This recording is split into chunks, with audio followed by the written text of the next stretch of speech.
Cookery சேனலை பார்த்து யார் வேணாலும் சமையல் பண்ணலாம். ஆனா சுவையான சமையல் பண்றது எப்படி? நான் இதயம் நல்லெண்ணெயில சமையல் பண்றேன். ஆஹா ஓஹோன்னு பாராட்டுறாங்க. நீங்களும் இதயம் நல்லெண்ணெயில சமையல் பண்ணுங்க, பாராட்ட வாங்குங்க. தினம் தோறும் வாங்குவே இதயம் இதயம். தினமலை நேயர்களுக்கு அன்பான வணக்கங்கள். இன்று நம்மோடு பாரதிய ஜனதா கட்சியினுடைய மாநில செயலாளர் திரு அஸ்வத்தாமன் அல்லிமுத்து இணைந்திருக்கிறாங்க. வணக்கம் சார். வணக்கம் சார். இந்தியாவினுடைய உள்துறை அமைச்சர் அமித்ஷா அம்பேத்கர்னு சொல்றீங்க, அதுக்கு பதில் கடவுளுடைய பெயரை சொன்னாவது புண்ணியமாவது கிடைக்கும் சொல்றது. அம்பேத்கரை நீங்க ஒரு இழிவுபடுத்துற மாதிரி ஒரு ஹோம் மினிஸ்டர் பேசியிருக்காரு சார். அடுத்த 2 லைன் என்ன சொல்லுங்க, அதுக்கு முன்னாடி லைன் என்ன சொல்லுங்க. நான் சொல்லவா? அம்பேத்கருக்கு நீங்கள் அவ்வளவு துரோகங்களை செய்திருக்கிறீர்கள், அவ்வளவு பாவங்களை செய்திருக்கிறீர்கள். அவரை நீங்கள் ஒரு தடவை கூட மினிஸ்டர் ஆக்கலை. அவர் எம்பிஆர் 2 தடவை நிற்கும் போது நீங்கள் வந்து ஆப்போசிட்டில் கேண்டிடேட்டை போட்டு யாருக்கு வேணால் ஓட்டு போட, அம்பேத்கருக்கு மட்டும் ஓட்டு போடான்னு சொல்லி 2 தடவை நீங்கள் தோக்கடிக்கிறீங்க. ஜனசங்கம் தான் சப்போர்ட் பண்ணி அவரை ராஜ்யசபாவுக்கு அனுப்புது. அம்பேத்கருடைய வரலாறு பார்த்துருக்கீங்கல்ல, இந்தியாவினுடைய முதல் சட்ட அமைச்சர் தெரியும். அதற்கு பிறகு அவர் ஏன் சார் அமைச்சர் ஆகலை? அவர் அமைச்சராக்குனது நேரு தானே சார்? யாரு நேரு பிரைம் மினிஸ்டர் ஆகந்து? யாரு? அம்பேத்கர் நேருவை பிரைம் மினிஸ்டர் ஆக்குனாரு. இல்லை, அப்படி கூட ஒரு வகையில் நான் சொல்லுவேன். அது வேணாம். அம்பேத்கர் இவர் நேரு யார் பிரைம் மினிஸ்டர் ஆகினா? ஃபர்ஸ்ட் பிரைம் மினிஸ்டர் மக்கள் ஆக்குனாங்களா? மக்கள் எலெக்ஷனா செலெக்ஷனா? சார், எலெக்ஷனா செலெக்ஷனா சார்? ஃபஸ்ட்டு பிரைம் மினிஸ்டராக நேரு உட்கார்ந்தது எலெக்ஷனா செலெக்ஷனா? செலெக்ஷன். அப்படித்தானே அண்ணலும் வந்தார். அவரை விட்டா கான்ஸ்டியூஷன் எழுதுறதுக்கு ஏது ஆள்? அப்போ வைஸ்ராய் எக்ஸிக்யூட்டிவ் கமிட்டியில் இருந்தவர் சார். அவர் வைஸ்ராய் எக்ஸிக்யூட்டிவ் கமிட்டியில் பிளானிங் கமிஷனில் இருந்தவர் அம்பேத்கர். நேரு என்ன பண்ணிட்டு இருந்தார்? நேரு பிஎம் ஆனது தான் தப்பு, அண்ணல் வந்து சட்ட அமைச்சரானது தப்பு கிடையாது சார். அவருடைய அமைச்சரவையில் அவரை ஏற்றுக்கொண்டு இருக்கிறார் அப்படி சார். நீங்கள் ஏற்றுக்கல சார், நீங்கள் ஏற்றுக்க வேண்டிய சூழ்நிலை வரும்போது அவரை வெளில அனுப்புறீங்க சார். நீங்கள் அவர் ஏற்றுக்கல. அப்போ வந்து சட்ட நேருவா வெளியில் அனுப்பி இருந்தாரு. அண்ணல் அம்பேத்கருடைய ஸ்பீச் காட்டட்டுமா உங்களுக்கு? லெட்டர் காட்டட்டுமா? நேரு என்னென்னலாம் துரோகம் செஞ்சாரு, நான் ஏன் வந்து ராஜினாமா பண்ணேன் அப்படின்னு சொல்லி நான் சொல்லலை, அண்ணல் அம்பேத்கரே சொல்லிருக்காரு சார். இன்னைக்கு காங்கிரஸ் அப்படி கொண்டாடுது அம்பேத்கரை. நாங்க கொண்டாட வச்சிருக்கோம். நீங்க 100 தடவை பேரை சொல்றீங்கல்ல, நாங்க சொல்ல வச்சிருக்கோம். நீங்க அதுக்கு முன்னாடி ஒரு தடவை கூட பேரை சொல்ல பிரதர். பார்லிமெண்ட் அலுவலகத்தில் அவருடைய போட்டோ மாட்ட விடலை. நீங்க விபி சிங் வந்ததுக்கப்புறம், எங்களுடைய ஆதரவு பெற்ற அரசாங்கம் வந்ததுக்கப்புறம் தான் ஃபோட்டோவே மாட்டினீங்க. நாங்கள் தான் மாட்டினோம் ஃபோட்டோவை, நீங்கள் மாட்டல. நீங்கள் ஒரு தடவை கூட சொல்லலை. நான் இன்றைக்கி ஒரு கார்ட்டூன் போட்டிருக்கேனே,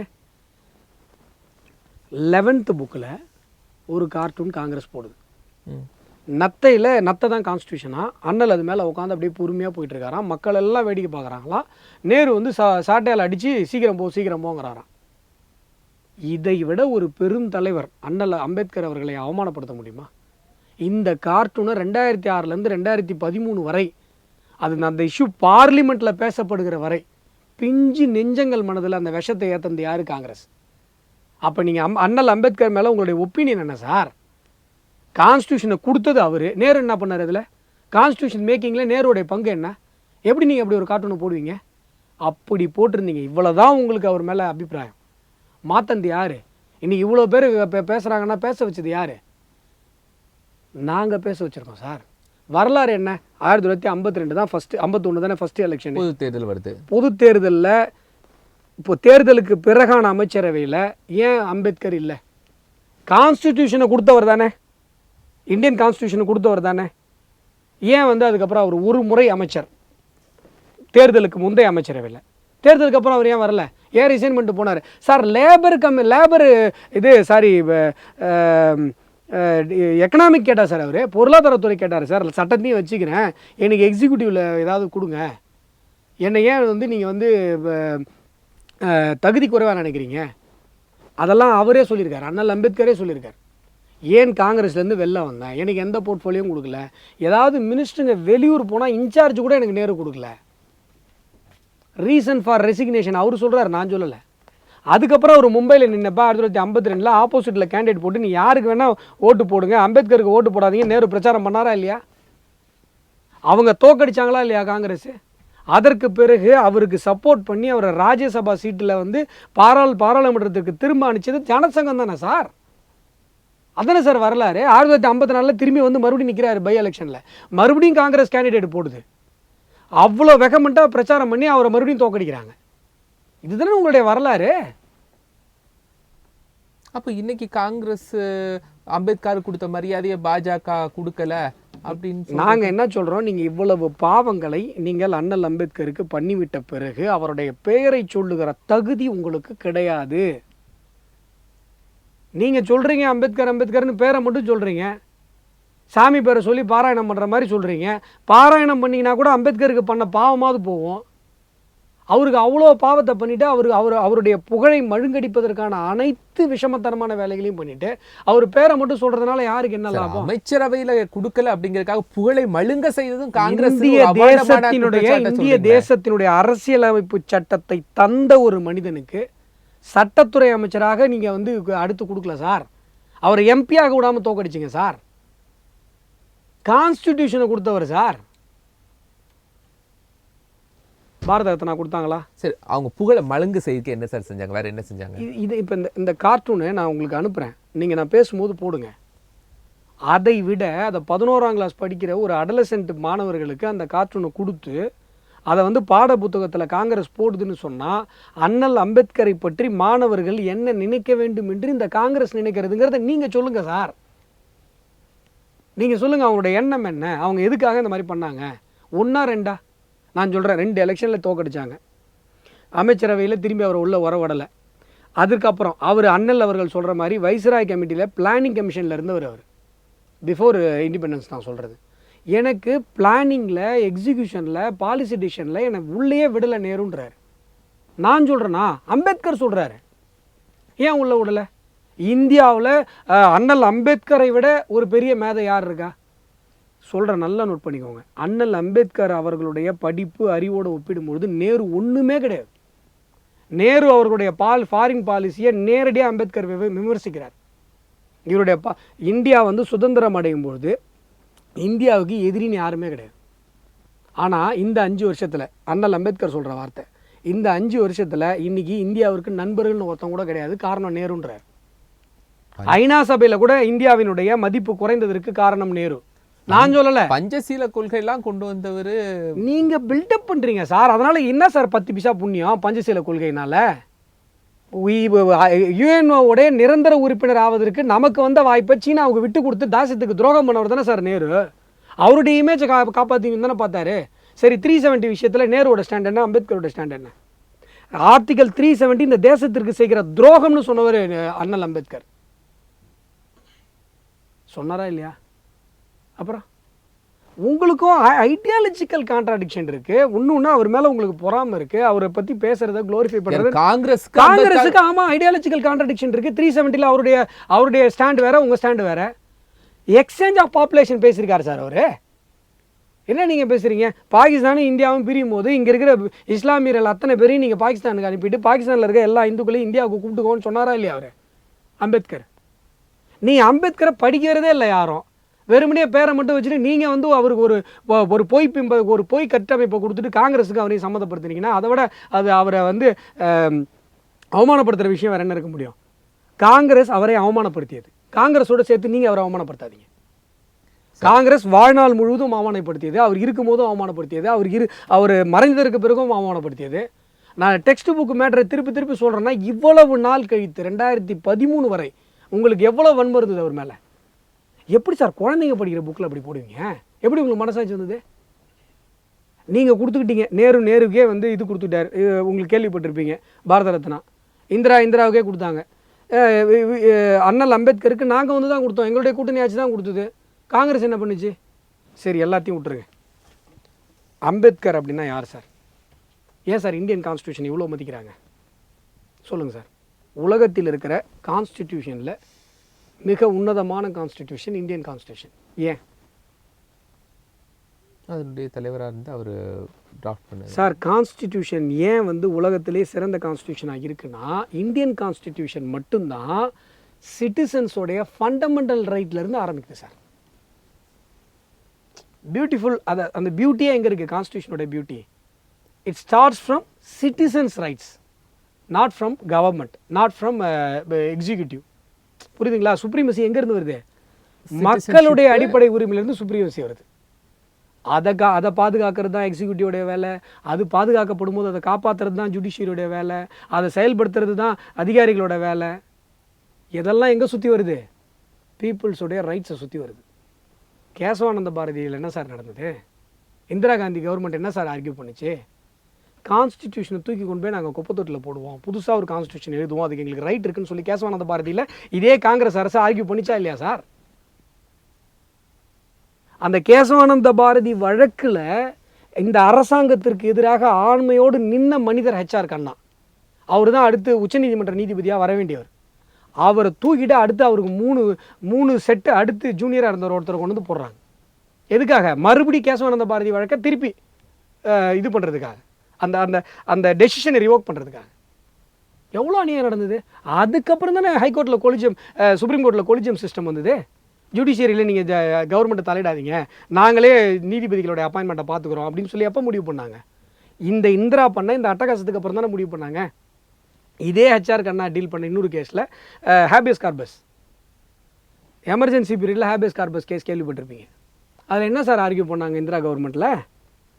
ஜட்ஜி கேட்குறாரு, அடிப்படை உரிமைகள் எதுவுமே எமர்ஜென்சியில் செல்லாதுன்னு நீங்கள் சொல்கிறீங்க, மனிதன் வாழ்வதற்கான உரிமை இருக்குல்ல, article 21 life and personal liberty, அது இருக்கான்னு கேட்குறாரு. அதற்கு இந்த காங்கிரஸினுடைய இந்திராவினுடைய அரசாங்கம் என்ன சொல்லி ஆர்கியூ பண்ணிச்சு தெரியுங்களா? நாங்கள் நினச்சா மனுஷன் வாழலாம், மனிதன் வாழ்வதற்கான உரிமையும் கிடையாது, அதுவும் அரசாங்கத்தினுடைய டிஸ்கிரிஷனுக்கு உட்பட்டதுன்னு ஆர்கியூ பண்ணாரா இல்லையா? எவன் வாழணும் எவன் சாவணும் நாங்கள் முடிவு பண்ணணும்னு சொல்லி ஆர்கியூ பண்ணாங்களா இல்லையா? குறைந்தபட்சம் ஆர்டிகல் 21 ஒரு மாதிரி பாதுகாருங்க அப்படின்னு சொல்லி நீதிமன்றம் சொன்னதை கூட இந்த அரசாங்கம் கேட்கலையா சார்? இதை விட என்ன சார் நீங்கள் அண்ணலுக்கு துரோகம் பண்ணுற முடியும்? அவருடைய கான்ஸ்டிடியூஷனே நீங்கள் சூறையாடினீங்களே சார். சரி, அப்ப இன்னைக்கு அவரை இவ்வளவு கொண்டாட வேண்டிய தேவை ஏன் வந்துச்சு? நான் கர்நாடக சட்டசபையில எங்களால் வந்துச்சு. இதுக்கு முன்னாடி கர்நாடக சட்டசபையில் அண்ணலுடைய ஃபோட்டோ வச்சுருந்தாங்களா? நாங்கள் வச்சுருக்கோம். இதுக்கு முன்னாடி நீங்கள் எத்தனை தடவை சொன்னீங்களா? 100 தடவை நாங்கள் சொல்ல வச்சுருக்கோம். எங்களுடைய வெற்றி அதான். நீங்கள் நேற்று அமித்ஷா சொன்னார், இத்தனை தடவை நீங்கள் சொல்கிறீங்க எங்களுக்கு சந்தோஷம். அதை கட் பண்ணிட்டீங்க. அத்தனை தடவை சொல்கிறீங்கன்றதை மட்டும் எடிட் பண்ணி போட்டால் என்ன அர்த்தம்? அவர் என்ன சொல்கிறாரு? இத்தனை தடவை நீங்கள் சொல்கிறீங்க எங்களுக்கு சந்தோஷம், சொல்ல வச்சுருக்கோம். நீ சொல்லாத பேரை உன்னை சொல்ல வச்சுருக்கோம். சார், அம்பேத்கரோட சிலை எப்படி சார் இருக்கும்?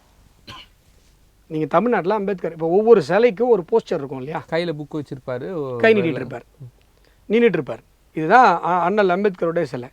ஒரே ஒரு இடத்துல மட்டும் பாருங்கள், டெல்லியில் மோடி கட்டின அம்பேத்கர் மண்டபத்தில் ஆள் உயரம் இல்லை, அதாவது நீங்கள் ஆள் நின்னீங்கன்னா அந்த ஷூ ஹைட்டு தான் வருவீங்களே, அவ்வளோ பெரிய சிலை. சேர் போட்டு கால் மேலே கால் தூக்கி போட்டு கம்பீரமாக உட்காந்துருக்கிற மாதிரி ஒரு சிலை. யார் போனாலும் அவருக்கு கால் கீழே தான் நிற்கணும். அதிகாரம் அளித்தலுடைய குறியீடு அந்த சிலை. டிசைன் பண்ணவர் நரேந்திர மோடி சார். உள்ளுக்குள்ள ரத்தத்தில் சிந்தனையில் இல்லாமல் எப்படி சார் ஒரு மனுஷனால் அப்படி செய்ய முடியும்? சார், அரசியலுக்காக நீங்கள் கேட்கலாம், இதை வச்சு யார்கிட்டயா நாங்கள் ஓட்டாது கேட்டோமா? சொல்லுங்க பாப்போம். உள்ளுக்குள்ள மனசுக்குள்ள அந்த மனிதர் மீது மரியாதை இல்லாத ஒருவரால் இதை செய்ய முடியுமா? யுனைடெட் பேமெண்ட் இன்டர்ஃபேஸு இன்றைக்கி அமெரிக்காவினுடைய அரசு நம்முடைய பொருளாதாரத்தை எப்படி முன்னேற்றலாம் என்று கூகுள் நிறுவனத்திடம் கேட்கும்போது கூகுள் நிறுவனம் யுனைடெட் பேமெண்ட் இன்டர்ஃபேஸை சொல்லுது, இந்தியாவில் இருக்கிற மாதிரி பண்ணுங்கன்னு. அந்த யுனைடெட் பேமெண்ட் இன்டர்ஃபேஸில் ஒரு ஆப் கொண்டு வரும்போது பீம்னு பேர் வைக்கிறார் நரேந்திர மோடி. ஏன் பேர் வச்சார்? பீம் ஆப்புன்னு சொல்லி பேமெண்ட் பண்ணுறோம். அது ஏன் பீம் ஆப்புன்னு பேர் வச்சார்? அண்ணல் அம்பேத்கர் ஒரு பொருளாதார மேதை, அதை இந்த தேசத்தை மறக்கடிக்க செஞ்சுட்டாங்க. அதனால் இந்த பொருளாதார முன்னேற்றம் சம்மந்தப்பட்ட இந்த விஷயத்தில் அவர் நினைவாக பீம்னு நான் பேர் வைக்கிறேன்னு சொன்னார். இதை சொல்லி நாங்கள் எங்கே ஓட்டு கேட்டோமா? ஓட்டுக்காக இல்லை சார், மனசுலேருந்து பண்ணிகிட்டு இருக்கோம் சார், மனசுலேருந்து உள்வாங்கியிருக்கோம் சார். எங்கள் கருத்தும் அவர் கருத்தும் ஒன்று சார். பாகிஸ்தான் பிரிவினையில் அவருடைய கருத்து எங்களுடைய கருத்து, 370 அவருடைய கருத்து எங்களுடைய கருத்து. இந்த தேசத்தில் ஆட்சி மொழியாக எது வரணும்னு கேட்கும்போது அண்ணல் என்ன சொன்னார்? சமஸ்கிருதத்தை சொன்னாரா இல்லையா? நீங்கள் ஒன்றும் இல்லை, நான் அடிக்கடி சொல்கிற வார்த்தை தான், இந்து மதத்திலேருந்து வெளியேறினார்னு நீங்கள் சொல்லுவீங்க. இந்து மதத்திலிருந்து அவர் வெளியேறினார் என்பது உண்மைன்னு சொல்ல முடியாது, வெளியேறலன்னு சொல்ல முடியாது. ஏன்னா அவருடைய டெஃபினிஷன் என்ன? நீங்கள் கான்ஸ்டியூஷன் படிச்சிருக்கீங்கள, கான்ஸ்டியூஷனில் அவருடைய ஹிந்துன்றதுக்கு டெஃபினிஷன் என்ன? ஹிந்து லாவில் அவருடைய டெஃபினிஷன் என்ன? புத்த சமயமும் சமண சமயமும் இந்து தர்மம் தானே அவர் சொல்லியிருக்காரு. அப்புறம் இவர் இந்துவா சாகலைன்னு நீங்கள் சொல்லுவீங்க. ஒன்று. ரெண்டாவது அதை விட்டுருங்க. அவர் தீண்டாமை மனோபாவத்தையே முழுமையாக ஒழிக்கணும், இதை எல்லா இந்து மடாதிபதிகளும் அறிவிங்கன்னு சொல்லி அறிவிக்கிறார் சார். யாரும் முன் வரல. ஏன் அப்படின்னா அப்போது ஆர்எஸ்எஸ் அவ்வளவு ஸ்ட்ராங்காக இல்லை. ஆர்எஸ்எஸ் இப்போ இருக்கிற மாதிரி இருந்திருந்தது அப்படின்னு சொன்னால் அவர் போயிருக்க வேண்டிய அவசியமே வந்திருக்காது. ஆர்எஸ்எஸ்னுடைய ஸ்டாண்டும் அண்ணலுடைய ஸ்டாண்டும் ஒன்று தானே. நீங்கள் ஆத்மார்த்தமாக தீண்டாமை மனோபாவத்தை ஒழிக்கிற ஒரு அமைப்பு இன்றைக்கு இந்தியாவில் இருக்குன்னா ஆர்எஸ்எஸ் தானே சார். சார் எல்லாம் ஒரே தட்டில் சாப்பிட்றாங்க, ஒன்றா இருக்காங்க, ஒருத்தர் ஜாதி ஒருத்தருக்கு தெரியாது. இப்போ திருமாவளவன் சொல்கிறாருல்ல, முருகன் அவர்களை நாங்கள் தலித்தை ஏற்றுக்கவே முடியாது, அவர் சங்கி அப்படின்னு சொல்கிறாருல்ல, உண்மைதான், நாங்களும் ஒத்துக்கிறோம். இங்கே தலித்துங்கிற பிரிவினையே கிடையாது. இதைத்தானே அண்ணல் எதிர்பார்த்தாரு. எல்லாம் ஒரே கேட்டகரிக்குள்ளே வந்துடுறோம்ல. இந்திய தத்துவம் தானே அதை சாதிச்சு காட்டுறாங்க. இன்னொன்று எதிர்க்காங்க சார். பாஜக சாவர்கருடைய விருப்பம் என்னன்னா, அரசியலமைப்புக்கு பதில் ஸ்ரீநிதி புத்தகத்தை கொண்டு வரணும். என்ன புத்தகம்? மனு தர்மத்தை என்ன பண்ணணும் சார்? மனு தர்மத்தை சாவர்கர் எதிர்த்தார் சார். வரலாறு தெரியாமல் பேசாதீங்க. மனுவாதமும் ஆர்எஸ்எஸ்னுடைய கொள்கை என்னன்றதை தயவு செஞ்சு தெரிஞ்சுக்கோங்க. மகாராஷ்டிராலேருந்து ஒரு தலித் ஒரு புத்தகம் எழுதுறாரு, மனுவாதமும் ஆர்எஸ்எஸும். அந்த புத்தகத்தை தயவு செஞ்சு படித்து பாருங்கள். அவருடைய பார்வையிலேருந்து, அவருடைய வாழ்க்கை வரலாற்றிலேருந்து எழுதுறாரு. மனுவாதத்தை ஆர்எஸ்எஸ் ஏற்றுக்கொள்ளவில்லைன்றது அவருடைய முடிவு. ரிசர்ச் புக்கை எடுத்து தயவு செஞ்சு படித்து பாருங்கள். நீங்கள் எங்கள் மேலே ஒரு கற்பிதத்தை தெளிவுபடுத்தாதீங்க. எங்களுடைய தத்துவம் என்பது வேறு. உண்மையான சாதி ஒழிப்பு இயக்கம் இந்திய பாரத தேசத்தில் ஒன்று இருக்குன்னா அது ஆர்எஸ்எஸ் தான். சாதி ஒழிப்புனா உண்மையான சாதி ஒழிப்பு. சாதி பாகுபாடு மனநிலை என்பது அறவே இல்லாத ஒரு மனநிலையை ஏற்படுத்தக்கூடிய ஒரு அமைப்பு இருக்கிறது அப்படின்னு சொன்னால் ஆர்எஸ்எஸ் மட்டும்தான். இப்போ அண்ணல் எதிர்பார்த்தது அதைத்தானே. அண்ணல் பாராட்டிருக்காரு சார் ஆர்எஸ்எஸ்ஸை. சார் ஒட்டுமொத்தமாக சாவர்கருடைய கொள்கைக்கு மாற்றாக பாஜக இப்போ செயல்படுது சார். சாவர்கருடைய கொள்கை என்னன்னு உங்களுக்கு தெரியல சார். நீங்கள் இந்தியா முழுவதும் பட்டியல் சமூக பெருமக்களுக்கு அதிக எண்ணிக்கையில் பூணூல் போட்ட நிகழ்வு நடத்தினது சாவர்கர் தானே சார் முதல்ல. நீங்கள் அவரை பற்றி தப்பாக ரைட்டை எழுதி வச்சுட்டு அதுதான் சொன்னால் எப்படி சார் அது? அவரை பற்றின தவறான ரைட்டப்போ காங்கிரஸ் எழுதி வச்சுன்னு சொல்கிறீங்க. அப்புறம் என்ன வேறு யாரும் எழுதி வச்சா? இப்போ நீங்கள் அவர் இப்போ மன்னிப்பு கேட்டாரெல்லாம் புழு இல்லையா, மனசாட்சியே இல்லாமல் அவர் கிளெமென்சி பெட்டிஷன் போட்டார். இப்போ எல்டிடியில் இவர் ஒரு பேர் என்ன, பேரறிவாளர், அவர் கருணை மனு போட்டாருங்கிறீங்க. அவர் போட்டால் கருணை மனு, சாவர்கர் போட்டால் மன்னிப்பு கடிதமா? அறிவு இருக்கவங்க யாராவது இப்படி பேசுவாங்களா? கிளெமென்சி பெட்டிஷனுங்கிறது அப்போ இருந்த பெட்டிஷன் சார். 2 பெட்டிஷன் போட்டார். ஃபஸ்ட்டு பெட்டிஷனு கிளெமென்சி பெட்டிஷன் போட்டார். செகண்ட் கிளெமென்சி பெட்டிஷன் அஃபிடேவிட்டில் என்ன தெரியுமா சொன்னார்? உங்களுக்கு என் மேலே பயமாக இருந்தால் என்னை மட்டும் விட்டுட்டு எல்லா பொலிட்டிக்கல் கைதிகளையும் நீங்கள் ரிலீஸ் பண்ணுங்கன்னு சொல்லி கேட்டார். அவ்வளோ கொடுமையான சிறையில் இருந்தால் நீங்களாம் கிளெமென்சி பெட்டிஷன் போட மாட்டீங்களா? என்ன சார் பேச்சு இதெல்லாம்? எல்லாமே அவரை பற்றி நீங்கள் போட்டதெல்லாமே ரைட்டப்பு. நீங்கள் நல்லா புரிஞ்சுக்கோங்க. இந்தியா முழுசும் உண்மையான சாதி ஒழிப்புக்கு போராடிய இயக்கம் அப்படின்னு சொன்னால் ஆரிய சமாஜம். இங்கே இருக்கிற திராவிட இயக்கம்லாம் ஒன்றுமே பண்ணல. அவங்க எல்லா சமூகத்துக்கும் வேதம் கற்றுக் கொடுத்தாங்க. இப்போ வரைக்கும் கற்றுக் கொடுத்துட்ருக்காங்க. இப்போயும் நீங்கள் ஆரிய சமாஜத்தில் கணபதி பூஜை பண்ணால் ஆள் அனுப்புனா ஒரு ஆள் அனுப்புவாங்க. இப்பயும் அங்கே நடக்கிற யாகத்தில் எல்லாரும் உட்காரலாம். நீங்கள் என்ன சம பந்தி சம யாகமே நடத்துகிறாங்க அவங்க. இப்போ வரைக்கும் பண்ணிகிட்ருக்காங்க தயானந்த சரஸ்வதியில் ஆரம்பித்து. இங்கே இந்திய தத்துவம் சார்ந்த இந்துத்துவம் சார்ந்தவர்களுடைய முயற்சிகளால் தான் சார் சமத்துவம் சாத்தியப்பட்டிருக்கு. நீங்கள் சமத்துவம், நீங்கள் பேசுகிற சமத்துவம் இருக்குல்ல, அது மதவாத சமத்துவம், செக்குலர் இது கிடையாது, சோஷியல் ஜஸ்டிஸ் கிடையாது. அது நாங்கள் பேசுகிறது தான் செக்குலர் சோஷியல் ஜஸ்டிஸ். இப்போது பாஷா இந்த அல்லுமா தீவிரவாதி சேர்த்து போயிட்டார்ல, அவருக்கு விசிகாவில் ட்விட்டு போடுறாங்க, சீமான் அப்பாங்கிறாரு, க்ளோரிஃபை பண்ணுறாங்க. சார் எந்த ஊர்லேயாவது குண்டு வச்சு 54 பேரை கொண்டுட்டு 250 பேரை கைகால் போக வச்சவங்க ஒரு பெரிய தீவிரவாதியை எந்த ஊர்லேயாவது இப்படி கொண்டாடுவாங்களா சார்?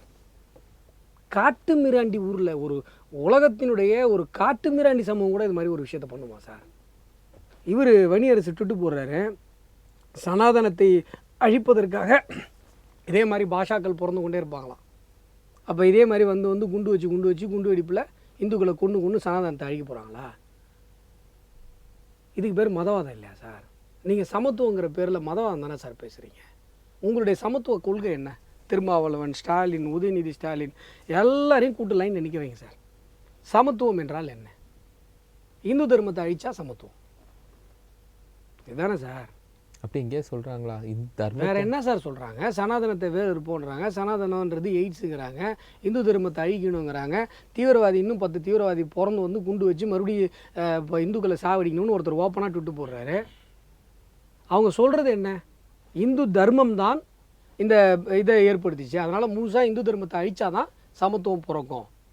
இதுதான் அவங்களோட கான்செப்ட்டு. பெண்களுக்கு எந்த மசூதியிலையும் பெண்களுக்கு அனுமதி இல்லை, அதெல்லாம் அவங்களுக்கு கண்ணுக்கு தெரியாது. சரி, ஜாதிக்கு ஒரு சர்ச் இருக்குது, அது அவங்க கண்ணுக்கு தெரியாது.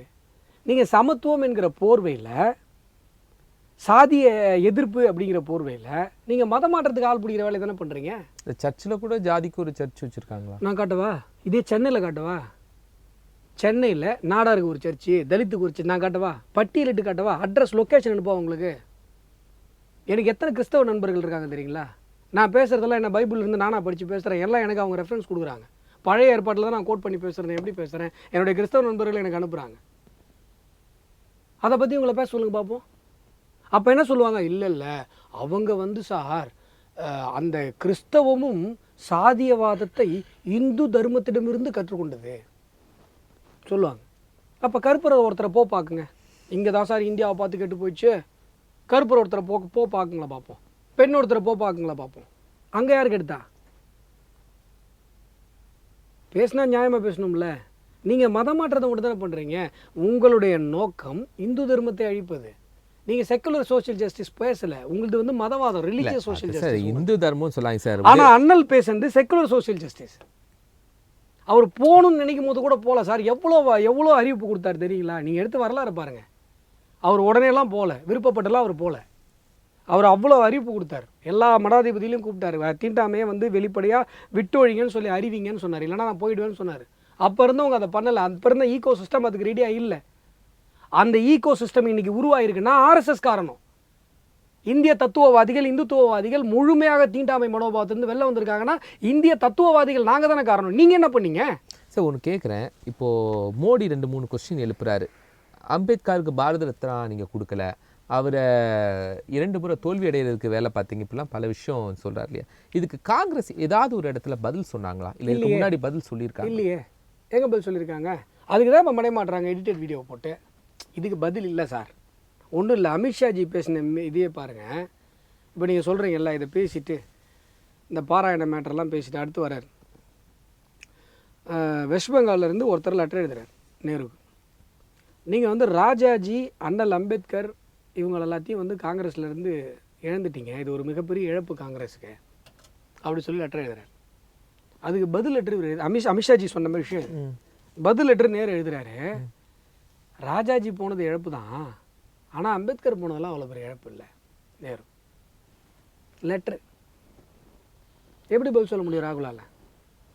ஒரு பெரிய வெறுப்பு நேருக்கு இருந்திருக்கு. 100% நேருவுக்கு மட்டும் இல்லை, இவங்க வரைக்கும் அந்த வெறுப்பு இருக்குது. சோனியா வரைக்கும், ராகுல் வரைக்கும் இருக்குது. அதனால தான் டெக்ஸ்ட் புக்கில் அது கேரி ஆகுது. இல்லைன்னா எப்படி சார் டெக்ஸ்ட் புக்கில் போடுவீங்க? காங்கிரஸ் கட்சிக்காரங்க இப்போது கர்நாடக சட்டப்பேரவையில் ஃபோட்டோலாம் வைக்கிறாங்க. இதை எப்படி ஏற்றுக்கொள்கிறாங்க? நீங்கள் வெறுப்பு இருந்தால் இதெல்லாம் செய்ய சார் மோடி வந்து குளோரிஃபை பண்ணுறாரு சார். இந்த 10 வருஷத்தில் மோடி வந்து நரேந்திர மோடி அவர்களால் தான் அண்ணல் அம்பேத்கர் சாதிய தலைவருங்கிற வட்டத்திலிருந்து வெளில காட்டப்பட்டு அவர் ஒரு பொருளாதார மேதை என்பதும், அவர் ஒரு நீர்வழி மேலாண்மை மேதை என்பதும், இந்த தேசத்தினுடைய தொலைநோக்கு பார்வைகளுக்காக அவர் ஒரு மிகப்பெரிய ஒரு வழிகாட்டி என்பதும் யாரால சார் தெரியும்? யார் சார் பேசியிருக்காத நரேந்திர மோடி அவர்களை தவிர? அவர் அந்த மனுஷன் தானே பேசினாரு, அந்த மனுஷன் தானே பலருக்கும் தெரிய வச்சாரு. நீர்வழி மேலாண்மை பற்றி நரேந்திர மோடி அவர்கள் பேசுகிற ஒவ்வொரு தருணத்திலும் அண்ணல் அம்பேத்கரை நினைவு கூறாமல் பேசியிருக்காரா? நீங்கள் சொல்லுங்க பார்ப்போம். பொருளாதாரத்தை பற்றி அவர் பேசும்போது அவரை நினைவு கூறாமல் பேசியிருக்கிறாரா? நீங்கள் சொல்லுங்க பார்ப்போம். சார் அவர் வாழ்ந்த இடம், அவர் மறைந்த இடம், அவர் முக்தி அடைந்த இடம், அவர் லண்டனில் படித்த இடத்த லண்டனில் போய் இந்தியன் கவர்மெண்ட் விலைக்கு வாங்கி அங்கே அவருக்கு ஒரு நினைவாலயம் எழுப்புது. எதுக்கு சார் பண்ணணும்? பண்ணியிருக்கா இல்லையா? இப்போது நாங்கள் பேசுகிறோம், பட்டியல் சமூக பெருமக்களுடைய பேராதரவு இந்தியா முழுசும் எங்ககிட்ட இருக்குது. அதுக்கப்புறம் நீங்கள் தூக்கிட்டு வரீங்க. அப்போ தான் பிரிண்டர் கடைக்கு போய் பிரிண்டே போடுறீங்க அண்ணல் அவர்களுடைய படத்தை. அது வரைக்கும் உங்களுக்கு எங்கே கடந்தது அந்த படம் தெரியாது. இதை தான் அமித்ஷாஜி சொன்னார். சார் அவர் காங்கிரஸ் இயக்கம் அல்ல, அவரை அன்னைக்கு இருந்த எல்லா காங்கிரஸ் தலைவர்களும் ராஜேந்திர பிரசாத்லேருந்து காந்தியிலேருந்து நேரு எல்லாரும் அக்செப்ட் பண்ணி அவரை டிராஃப்டிங் கமிட்டியில் போட்டு அவருக்கு ஒரு வடிவம் கொடுத்து இப்படி கொண்டு வந்ததுனால மெரிட் அவருக்கு ஏதோ நீங்கெல்லாம் சேர்ந்து கிரெடிட் கொடுத்த மாதிரி பேசாதீங்க.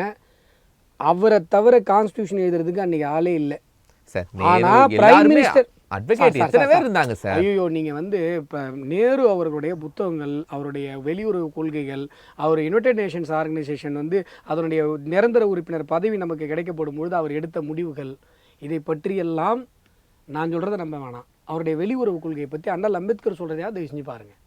நீங்கள் பில்டப் பண்ணுற அளவுலாம் அவர் அறிவாளி கிடையாது சார். சார் ஒரு இன்டர்வியூவில் அவரே சொல்கிறார், எனக்கும் இண்டிபெண்டன்ஸ் ஸ்ட்ரகிளுக்கு எந்த சம்மந்தமும் இல்லைன்னு சொல்கிறார்.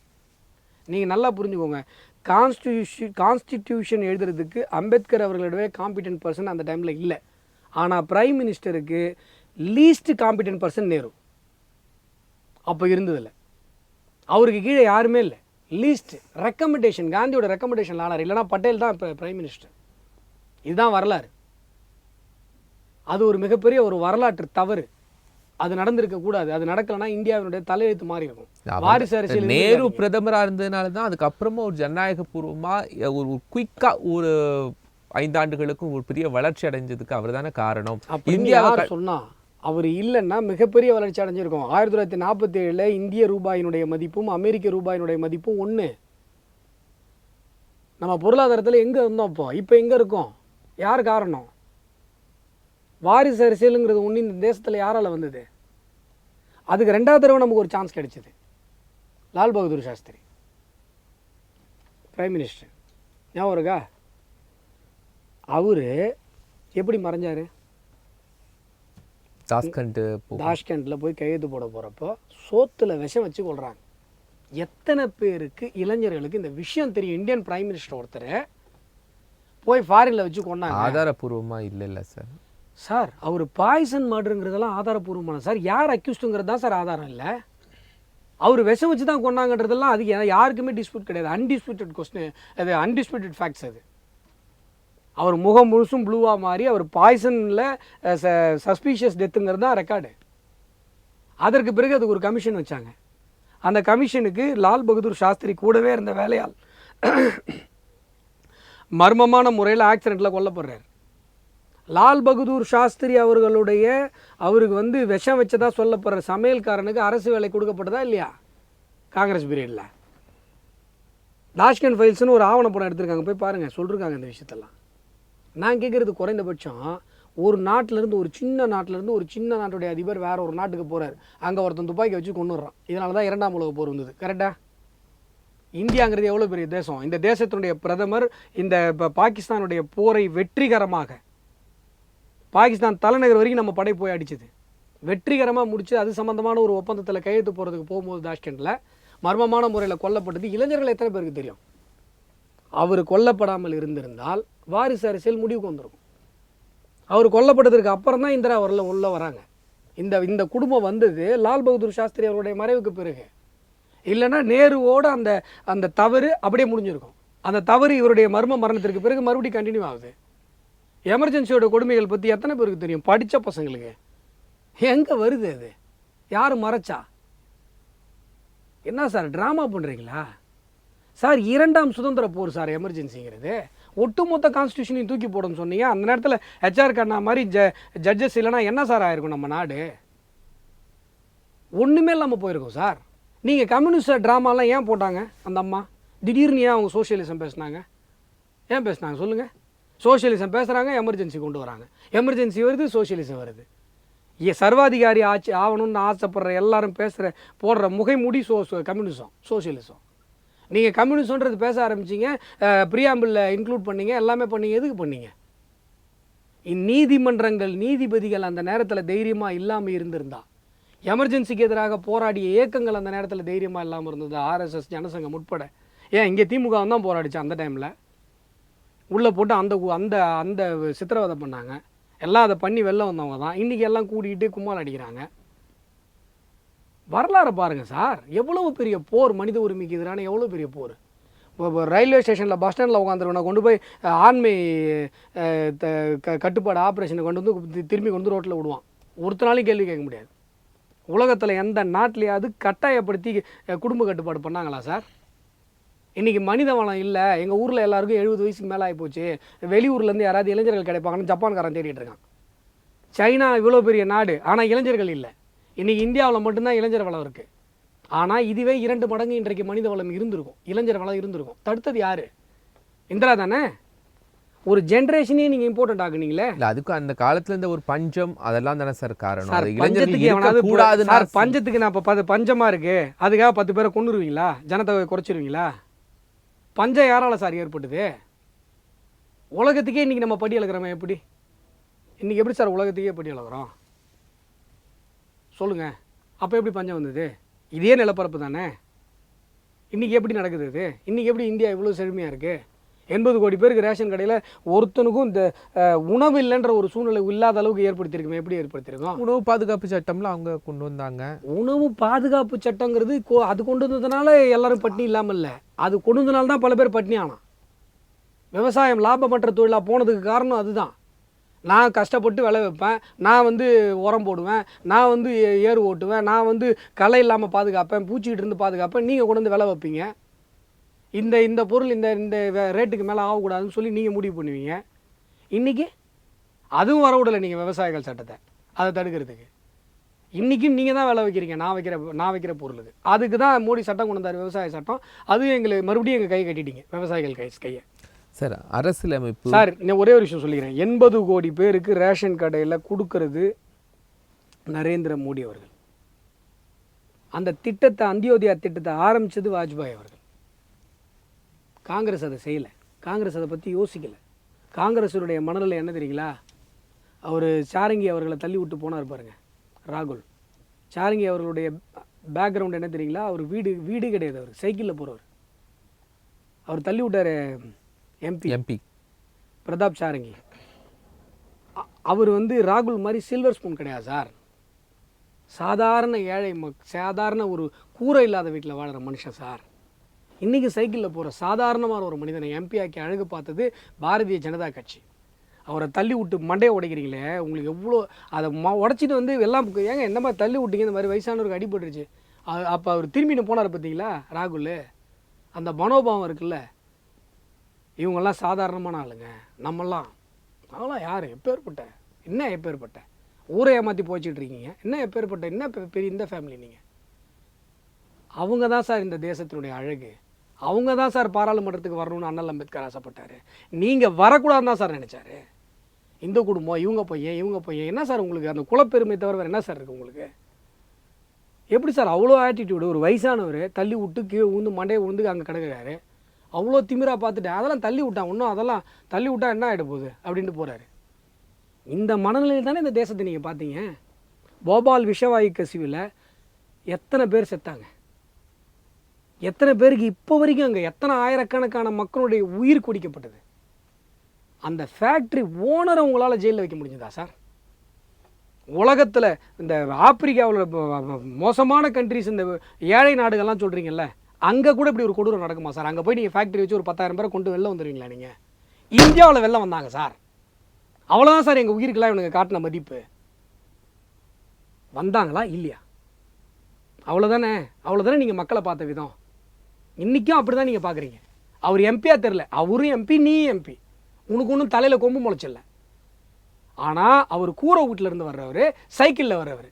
நீ சில்வர் ஸ்பூனில் பிறந்துட்ட, எங்கள் காசில், எங்ககிட்ட அடித்து ஊழல் பண்ண காசில். அப்போ நீலாம் பெரிய ஆள். அவ்வளோ மிதப்பு எங்கேருந்து சார் வருது உங்களுக்கு? சார் இந்த ஆணவத்தை எதிர்த்து தான் சார் அண்ணல் அன்னைக்கும் பேசினார். இன்னைக்கு நீங்கள் எந்த அண்ணலை புறக்கணிச்சிங்களோ அதே அண்ணல் பேரை நூற்றுக்கணக்கான தடவை உங்களை சொல்ல வச்சுருக்கோம்ல, இதுதான் எங்களுடைய வெற்றி. சார் நீங்கள் இந்து மத தர்மத்தை அழிக்கிறது தான் திமுகவுடைய விருப்பம், அவங்கள கொண்டாடுவாங்க அப்படின்னீங்க. உதயநிதி இப்போ ஒரு நிகழ்ச்சியில் சொல்லியிருக்காரு, மீண்டும் நான் சொல்கிறேன், நான் கிறிஸ்தவனாகவும் இருப்பேன், ஹிந்துவாகவும் இருப்பேன், இஸ்லாமியனாகவும் இருப்பேன். சார் உதயநிதி துணை முதல்வர் ஆனதிலிருந்து மதவாதத்தை தவிர, மதத்தை தவிர வேற என்ன தான் சார் அவர் பேசியிருக்காரு? வேற என்னதாங்க உங்களுக்கு தெரியும்? கிறிஸ்டின், இந்து, இதை தவிர ஒரு ஒண்ணுமே தெரியாதா உங்களுக்கு? எல்லா கோயிலுக்கும் போறாரு சார். மழைவேல் என்னங்க நீங்க கோயிலுக்கு போறீங்க, சர்ச்சுக்கு போறாரு, இந்து கோயிலுக்கு போறாரு. சரி, மதவாதத்தை தவிர வேற எதுவுமே தெரியாதா உங்களுக்கு? இந்து தர்மத்தை நான் வேற இருக்க போறேன், அழிக்க போறேன், எய்ட்ஸ், கொசு. ஏற்கனவே ஒரு தடவை ப்ரௌட் கிறிஸ்டியன் சொன்னாரு. இப்போ ஒரு தடவை யா சாமி நீ கிருஷ்ணா இருந்துட்டு போய் யார் இப்போ வேணாம் சொன்னா? அதுல எங்களுக்கு ஏதாவது பிரச்சனை இருக்கா? தெரியாம தான் கேட்குறேன், எங்களுக்கு ஏதாவது பிரச்சனை இருக்கா? எதுக்கு? மதவாதத்தை தவிர ஒரு புண்ணாக்கும் தெரியாதா உங்களுக்கு? வெள்ளத்தில் எங்கள் ஜனங்க இவ்வளோ பேர் சித்திரவதைப்பட்டு போய் கிடக்குறாங்க. நீங்கள் திறந்து விட்ட வெள்ளம், அதை பற்றி உங்களுக்கு பேசுகிறதுக்கு ஒரு இது கிடையாது. ஏன் சார் 1,68,000 கண்ணாடி ஊடகங்களில் சொன்ன செய்தி கரெக்டாக? சாத்தனூர் அணையை அறிவிப்பில்லாமல், முறைப்படி அறிவிப்பில்லாமல் மிட் நைட்டில் திறந்து விட்டு இவ்வளவு பேர், இத்தனை வீடுகள் என்னுடைய மக்கள் சேதமடைந்திருக்கிறார்கள் என்று சொன்னால் நீங்கள் சொன்னது என்ன? 1,68,000 கண்ணாடி கரெக்டாக?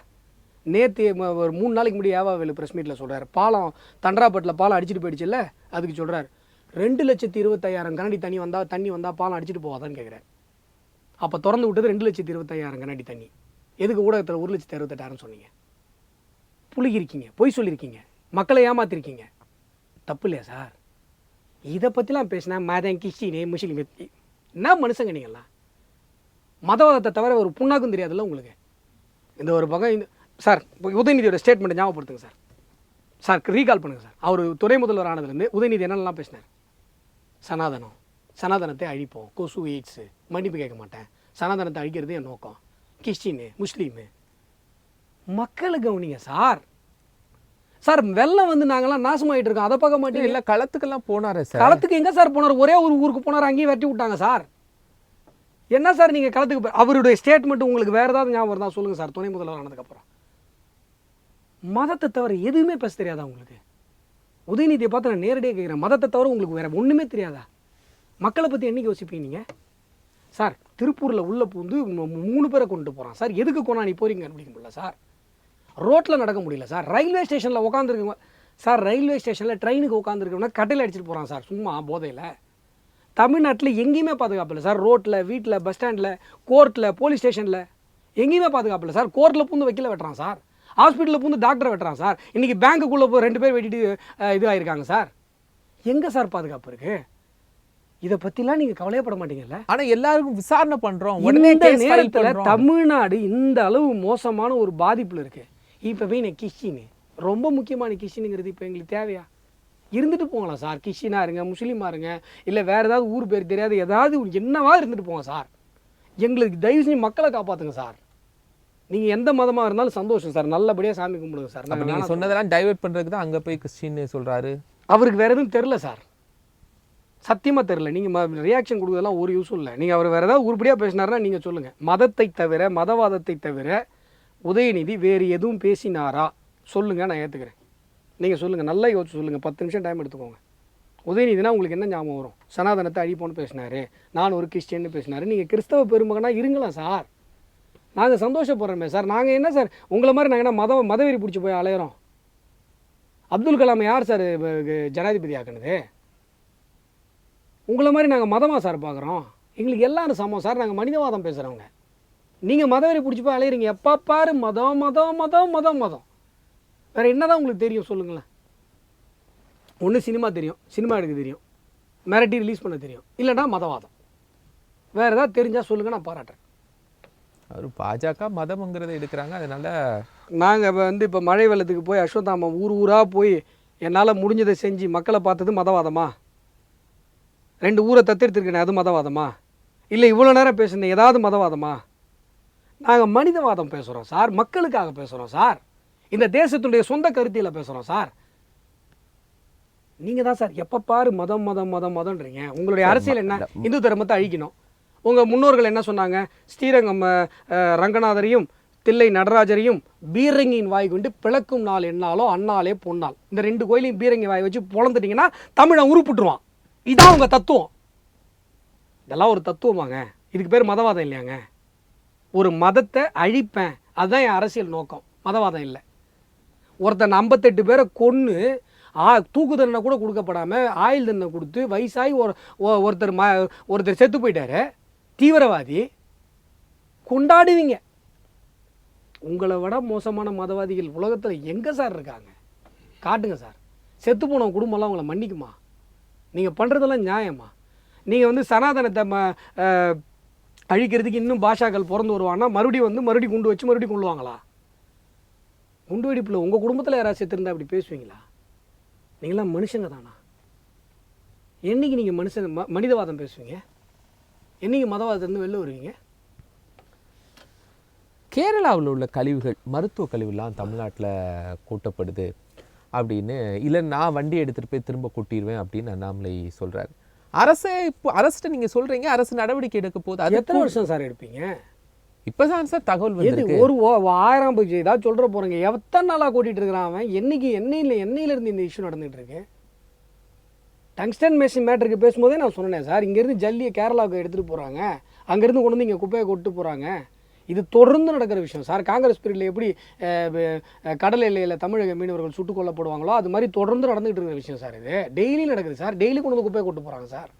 சார் ஒரு அரசு ஒரு ஸ்டேட்லேருந்து இன்னொரு ஸ்டேட்டுக்கு வந்து அவன் குப்பையை கொட்டிட்டு போகிறான்னா அவன் மனநிலை என்ன சார் நம்மளை பற்றி? சார் தெரியாமல் இரவோடு இரவாக வந்து தட்டிட்டு போகிறாங்க அப்படின்னு அதிகாரத்தில். இரவோடு இரவாக டோல் இருக்காதா? போலீஸ் நிற்க மாட்டாங்களா? இப்போ பாண்டிச்சேரி பார்டரில் தமிழ்நாடு போலீஸ் நிற்கிறாங்களா இல்லையா? நிற்கிறாங்களா இல்லையா சார்? நிற்கிறாங்க. என்ன பண்ணுறாங்க? பாண்டிச்சேரியிலேருந்து நீங்கள் ஏதாவது ஒரு சரக்கு பாட்டில் வாங்கிட்டு வந்தீங்கன்னா பிடிப்பாங்க. ஏன்னா இவங்க வருமானம் போய்டும்ல, அதை பிடிக்கிறீங்கல்ல. அவன் டன்னு கணக்கில் குப்பை ஏற்ற வரான்ல, என்ன பண்ணிகிட்ருக்கீங்க?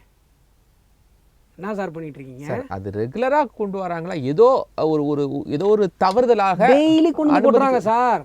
டெய்லி கொண்டு வந்து கொட்டுறாங்க. நீர்நிலையில் கொட்டுறாங்க, பட்டாள நிலத்தில் கொட்டுறாங்க, புறம்போக்கு நிலத்தில் கொட்டுறாங்க. இது எத்தனை வருட பிரச்சனை இது? நீங்கள் அந்த பார்டரில் இருக்கிற ஊர்களில் போய் கேட்டு பாருங்கள். இது பல நாட்களாக நடந்துகிட்டு இருக்க பிரச்சனை. இது வந்து இன்றைக்கி வந்து ஒரு உச்சபட்ச நிலையை அடையும் போது பஸ்டாகி எங்கள் தலைவர் சொல்கிறாரு, நாங்களும் கொண்டு போய் குப்பையை கொட்டுவோம், முதல் லாரியில் நானே போவேன்னு. இது பொறுத்து பார்த்து பேசி பார்த்து இது தீர்வு எட்டப்படலை. நீங்கள் அங்கே போய் கொஞ்சிட்டு உட்காந்துருக்கீங்க. கேரள முதல்வரோடு நட்பு பாராட்டுறதுக்கு இது ஒரு காரணமா? அதையும் முல்லை பெரியார் உரிமையில விட்டு கொடுத்துருவீங்க. அங்கே கொண்டு வந்து குப்பையை கொட்டுவாங்க, விட்டு கொடுத்துருவீங்க. கேரளாவில் ஒரு மலையை கூட உடைக்க முடியாது. இங்கே உடைக்கிற மலை தான் அங்கெல்லாம். அவங்க எப்படி அவங்க ஊரில் இருக்கிற அந்த இயற்கையை பாதுகாக்கிறாங்க? அந்த எண்ணம் கொஞ்சமாவது நமக்கு வேணுமா வேணாவா? தாமிரபரணி தண்ணியிலேருந்து வாட்டர் பாட்டில் பாக்கெட் போட்டு அங்கே 13 ரூபா இங்கே 20 ரூபா பிரச்சனை வந்தது ஞாபகம் இருக்கா? அப்புறம் எப்போ எங்கள் உரிமைகளை நீங்கள் பேசுவீங்க? சார் நீங்கள் கொஞ்சிங்க கொலாவுங்க, அது உங்கள் பிரச்சனை, உங்கள் அரசியல். எங்கள் உரிமைகளை பேசணும்ல. திமுகவும் கம்யூனிஸ்ட்டும் கொஞ்சம் எங்களுக்கு பிரச்சனை இல்லை சார். கேரள முதல்வரும் தமிழக முதல்வரும் பேசும்போது எங்கள் உரிமைகளை நாங்கள் கேட்போமா கேட்க மாட்டோமா? அதுக்கு தானே முதலமைச்சர். ஆனால் இன்னும் கேரளா சார்ந்து எந்த பதிலும் சொல்லி கேரள முதலமைச்சர் கேட்கலையே. அண்ணாமலை தானே கேட்டிருக்காரு, ஸ்டாலின் பேசலையே. தமிழக முதலமைச்சர் அதை பற்றி கொஞ்சம் கூட கவலைப்படலையே. ஆமாம், குப்பை தொட்டி தான் வந்து கொட்டிட்டு போனல அவருடைய ஆட்டிடியூட் இருக்கு. தமிழக முதலமைச்சர் கேட்கல. சார் இப்போ அண்ணாமலை வந்து இங்கேருந்து நாங்கள் குப்பையை லாரியில் எடுத்துகிட்டு போய் அங்கே கொட்டுவோன்னு சொல்கிறாருன்னா அது எக்ஸ்ட்ரீம் பஸ்டாக இருக்கார் சார். அவர் சொல்லி நடக்கலைன்னும் போது இதுதான் தீர்வுன்னு சொல்லி போராட்டத்தை கையில் எடுக்கிறார். இப்போ வரைக்கும் ஸ்டாலின் அதுக்கு ரியாக்ட் பண்ணல. என்ன ரியாக்ட் பண்ணார்? அண்ணாமலை சொல்லிருக்காருல்ல, முதலமைச்சராக ஸ்டாலின் என்ன ரியாக்ட் பண்ணார்?